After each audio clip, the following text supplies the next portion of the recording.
Ng Panginoon, tayo muna ay kakanta bago tayo magsisimula sa ating Bible study. Ang kakantahin natin ay kay buti-buti mo nga, Panginoon. No? Sige, awitin natin, kay buti-buti mo, Panginoon. Okay. Buti-buti mo, Panginoon, sa lahat ng oras, sa bawat araw, kay laging tapat kung magmahal, ang iyong kaway pawalang hanggan. Pinupuri,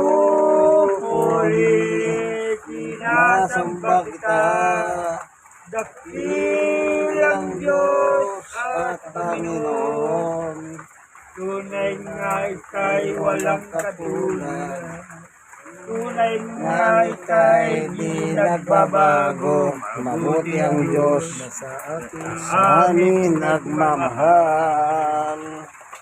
Buti-buti mo, Panginoon, sa lahat ng oras, sa bawat araw, kay laging tapat kung magmahal, yung kaway walang hanggan. Pinupuri, sinasamba kita, dakilang Diyos at Panginoon, tunay nga ika'y walang katulad, tunay nga ika'y di nagbabago, mabuting Diyos na sa amin nagmamahal, mabuting Diyos na sa amin nagmamahal. Panginoon Diyos, sabi nga minsan pa, samahan mo po kami sa aming pagbubulay ng iyong salita. Sa ngalan ng aming Panginoong Yesus. Amen. Okay, nandito po tayo sa Marala, sa Paradise Site, dito sa tahanan ni Tatay Ogos at Nanay Karim, upang ating bulayan ang salita ng Diyos mula sa Bible. Ang ating pag-aaralan, ito pong Pasko. Siyempre, December 20 ngayon, 5 days, Pasko na. Siyempre, masayang Pasko. Alam niyo po, ang Pasko ngayon, naiiba na. Ang lakas ng impluensya ng Pasko.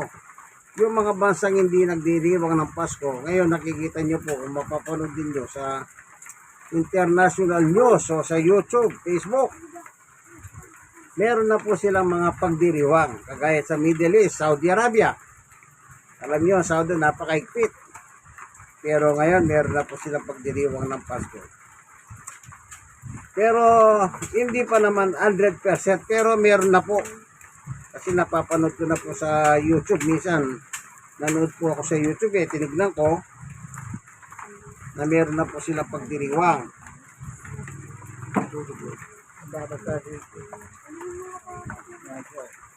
Meron na silang pagdiriwang ng Pasko. Kaya yan po ang ating titignan kung ano ang dulot ng Pasko sa buhay ng tao. Ang Pasko po ay pagbibigay. Ang ibinigay walang iba kundi si Jesus upang yung kasalanan natin, yung kasalanan, siya po ang tutubos. Kaya yun po ang ating titignan ayon sa banal na kasulatan. Okay? Basahin. Kayo guys, basahin mo yung Hebreo 10. 5:6. Yan, titignan natin dito yung sinabi ni Jesus sa kasulatan. Hebreo 10:5-6-7. Yun.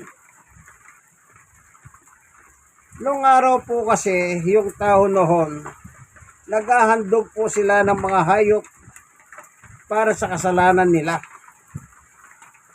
Opo, para sa kasalanan nila. Pero dumating po ang panahon na hinayawan na po ng Diyos yan. Kasi po nga po, iba na ang ginagawa ng tao. Kahit na nakasunod po sila sa alituntunin ng batas ni Moises sa pag-aandog. Pero naging iba na. Kasi dapat pag maghahandog ka, yung mga magaganda. Pero nung panahon na yon, nagsawa na ang tao. Ang inahandog na po nila, hindi na magaganda. Yung merong kapansanan. Sa kung gugulayan naman, may diferensya. Yung maliliit na bunga. Kung sa mga hayop naman, hindi na po mga panganay. Kaya nagsawa na po ang Diyos. Kaya tinanggihan na niya. Kaya sinabi ni Jesus, ito po yung babasahin ni Tatay Hugos. O Tatay Hugos, pakibasa po ha. Hebreo chapter 10, verse 5, 6, 7. Hanggang 7 lang po. Okay.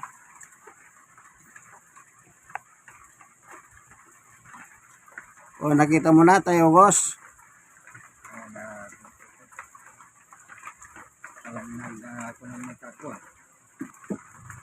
Yan.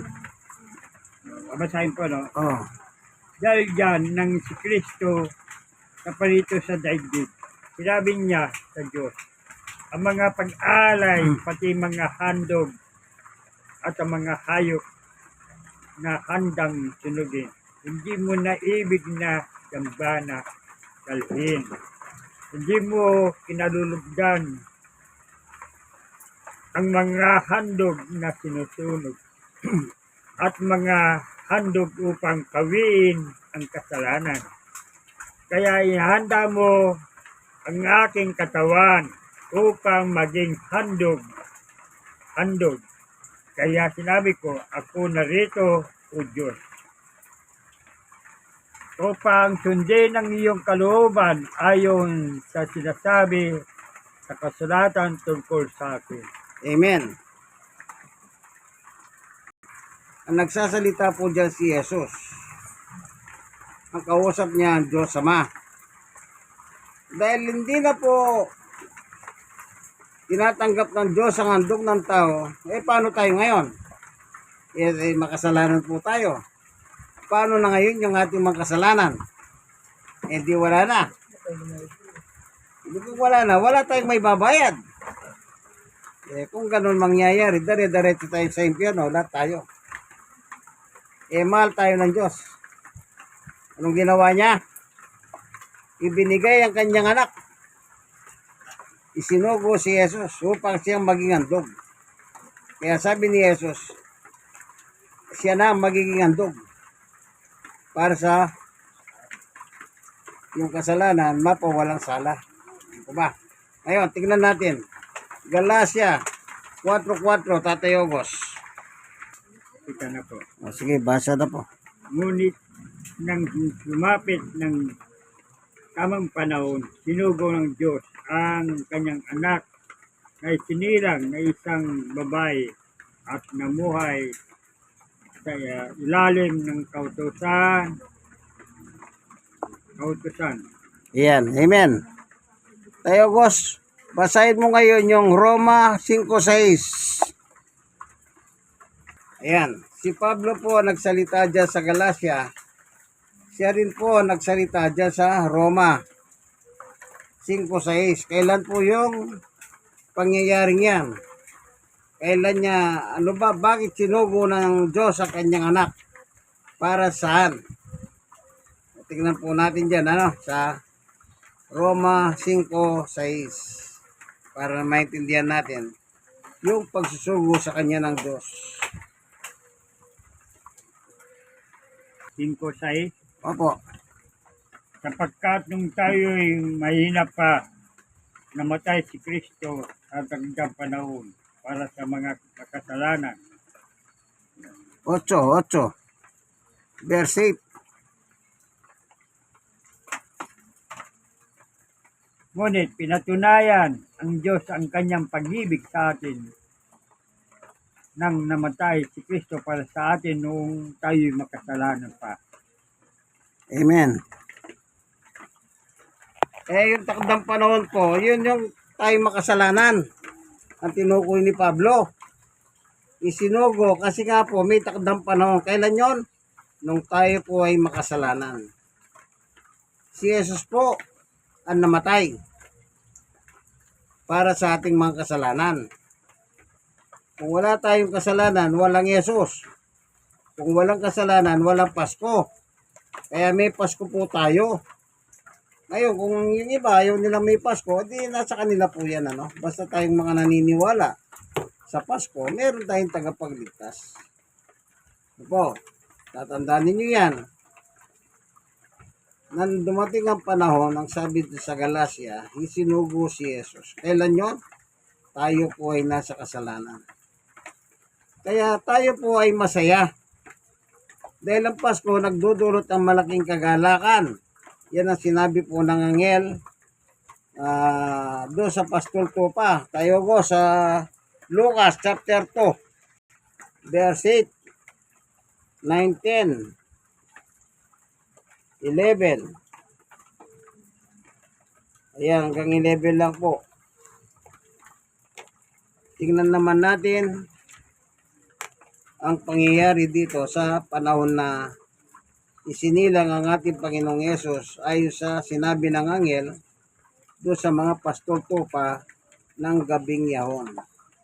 Po, babasahin ni Tatay Ogos yung chapter 2, verse 8 hanggang 11.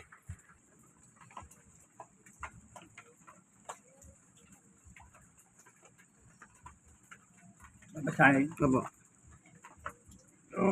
Doon ay may mga pastor na sa paran ay nagbabantay ng kanilang mga tupang ng gabing yun. At tumayo sa harapan nila na isang anghel ng Panginoon at nagliwanag sa kapaligiran nila ang kaluwalhatian ng Panginoon. Ganun nga ang lamang kanilang pagkatakot. Ngunit sinabi sa kanila ng anghel, huwag kayo matakot. Ako may dalang magandang balita para sa inyo na magdudulot na malaking kagalakan sa lahat ng tao. Isinilang sa inyo ngayon ng bayan ni David, tagapagligtas, ang Kristo Panginoon. Hanggang 11 lang tayo, boss, ha? Hanggang 11 lang. Ayan. Isinilang sa inyo ngayon ang bayan ni David, tagapagligtas, Kristo Panginoon. Yun lang. Amen. So, sabi ng anghel, meron kong dalang balita sa inyo. Anong balita? Magdadala ng malaking kagalakan sa lahat ng tao. Alam niyo yung tuwa at saka galak magkaiba. Yung galak nang gagaling sa puso. Yung tuwa pag tumatawa ka. Yan, ganyan. Pag tumatawa ka, tuwa ang tawag dyan. Pero yung galak, nasa kaibuturan po ng ating puso yan. Nagagalak tayo dahil meron tayong kasalanan. Meron tumubos ng ating kasalanan. Yung lagi ko sinasabi, baong kayo sa utang. Hindi nyo alam ang gagawin nyo para kayo makabayad. Tapos merong isang taong pumunta sa iyo, binigyan ka ng pambayad ng iyong utang.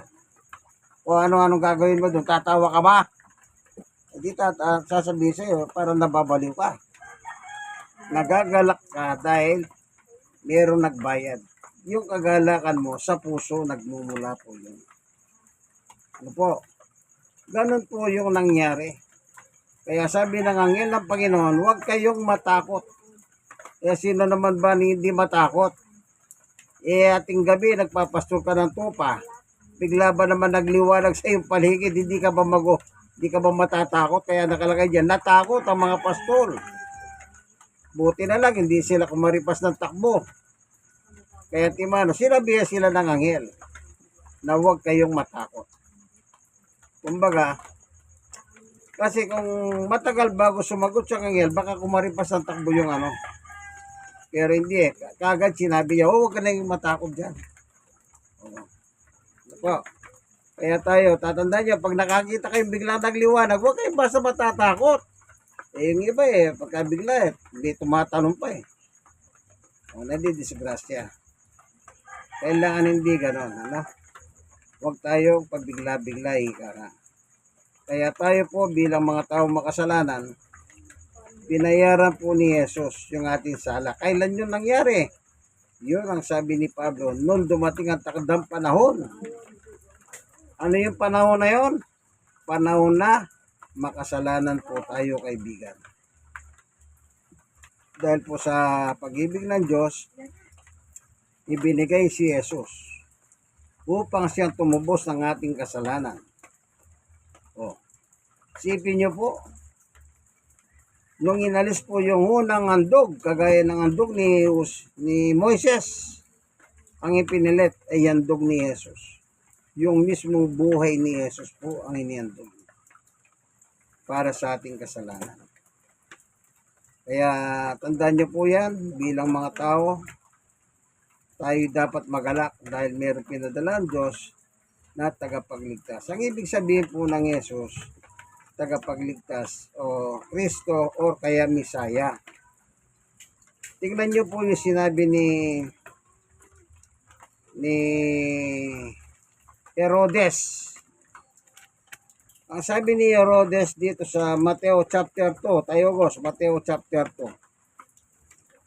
Nang dumating po yung mga pantas o magi o pari, bahala na kayo kung ano gusto niyong itawag. Tinatanong nila kay Haring Herodes kung saan pinanganak si Jesus, yung hari. Matthew Chapter 2. Pero, itong salita ni Herodes, iba yung salita ni Herodes. Dito sa Tayogos chapter 2 ng Mateo, basahin mo po sa verse 3. Silang Opo, hanggang 4. Yan. Anong sabi ni Herodes? Nang nagtatanong po yung pantas dito kung saan pinanganak ang ari. Ano po? Ang tinutukoy nila, hari ng Hudyo, walang iba kundi si Jesus. Sige po, basahin niyo po. nang nabalitaan nito ni Haring Herodes, siya'y naligalig ngayon din sa buong Jerusalem. Kaya tinipon niya ang lahat ng mga punong pare at ang mga takapagturo ng kautusan at sila'y tinanong, saan ba isinisilang ang Kristo? Ayan. Kristo ba nakalagay dyan, Tayogos? Kristo? Apo. Ayan. So, nung dumating po yung tatlong pantas, ay hindi tatlo, marami yun ha. Kay Haring Herodes, ang tanong nila, nasaan ni pinanganak ang hari? Kaya ginawa po ni Herodes, inipon yung mga pantas, ay yung mga punong pari at saka mga eskriba. Po, kung saan pinasinilang, sabi nila sa Bethlehem. O, anong anak niya? Nasaan ng Kristo? Tingnan naman po natin si San Pedro. Si San Pedro doon sa Gawa 5:42, Tayogos.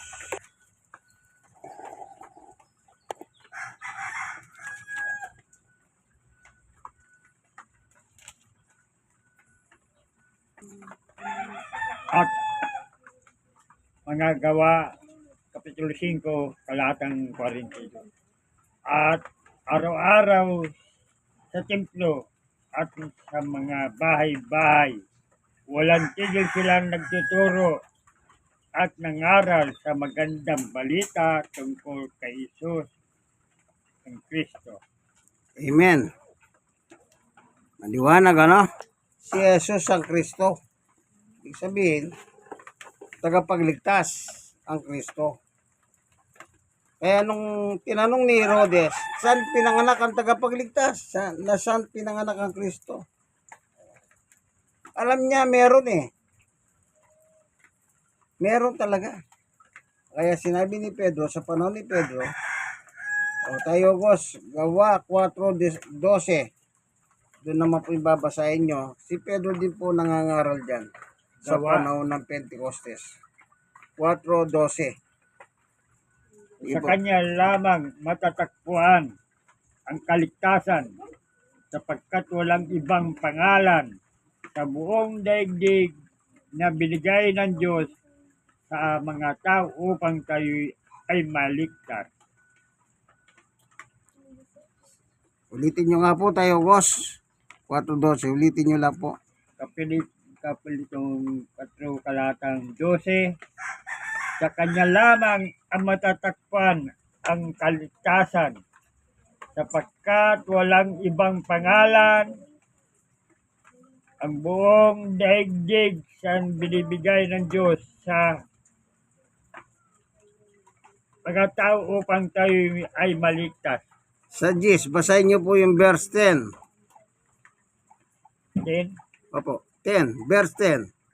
nais kong malaman nyo lahat ang buong Israel na ang mga taong ito ay nakatayo sa inyong harapan at lubusan gumaling dahil sa kapangyarihan ng pangalan ni Kristo na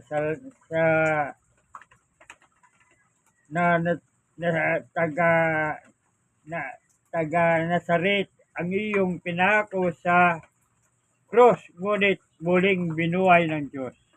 Amen. So, yung sinasabi ni Pedro, doon sa 12, hindi nyo nakita yung salitang kay Jesus, ano? Sa kanyang pangalan lamang na narinig nyo. Kaya pupunta tayo sa verse 10. Wala pong iba kundi ang ating Panginoong Yesu Kristo.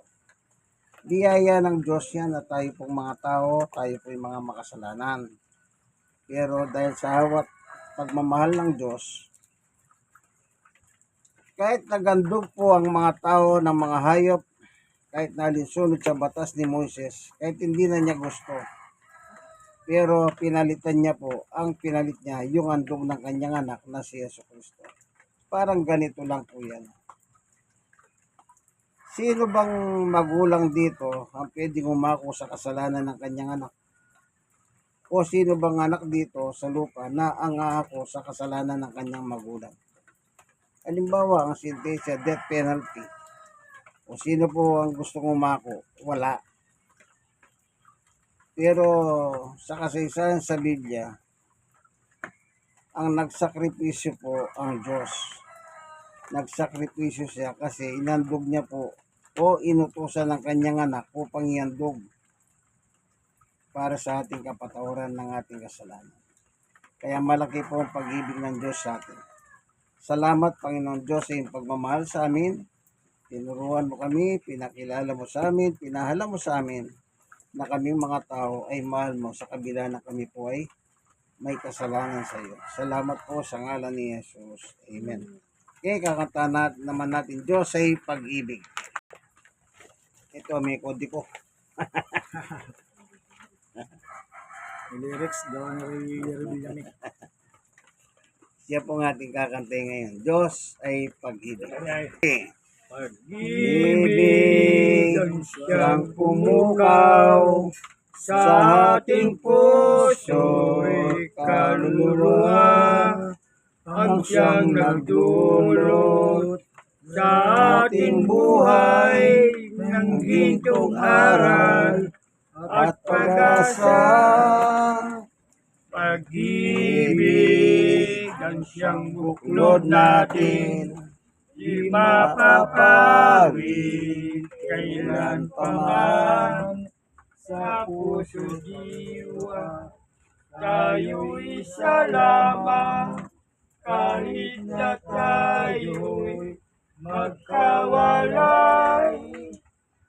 Pagkat ang Diyos natin, Diyos ng pag-ibig, magmahalang tayo'y magtulungan.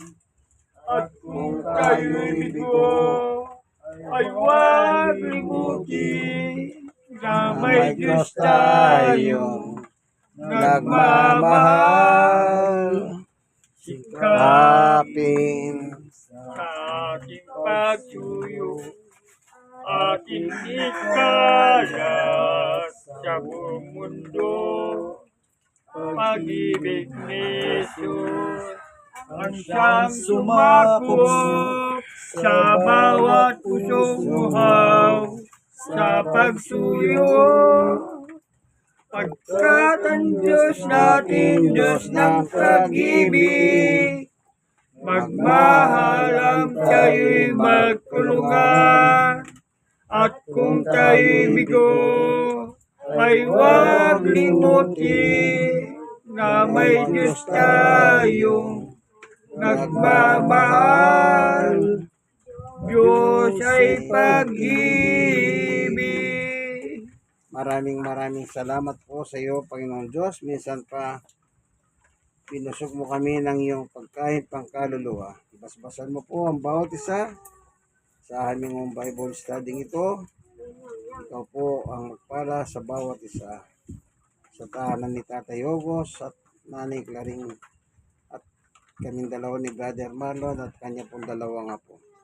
Maraming salamat po sa iyo, Panginoong Diyos. Kami lubos nagtitiwala. Sa ngalan ng aming Panginoong Yesus. Amen and amen.